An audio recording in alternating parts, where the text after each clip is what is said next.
E se unha persoa puidese ter máis de unha identidade na súa propia mente? Mentras lía Cara e Cruz, de Adriana Quesada, chamoume a atención como unha personaxe cambia completamente o seu comportamento e pensamentos dependendo da situación. Ás veces parece unha persoa tranquila e normal. Outras veces mostra unha personalidade completamente diferente, como se houbese unha loita dentro da súa mente.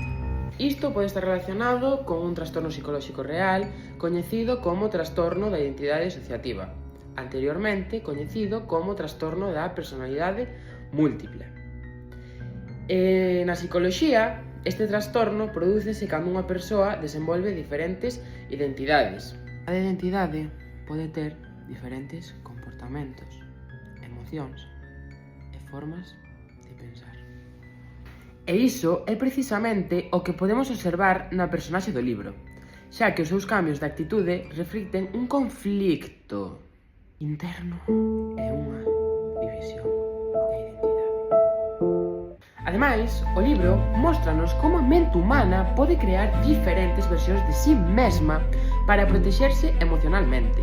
Polo tanto, en lugar de ver a personaxe como alguén extraño, a psicoloxía intenta comprender o que se agocha detrás do seu comportamento.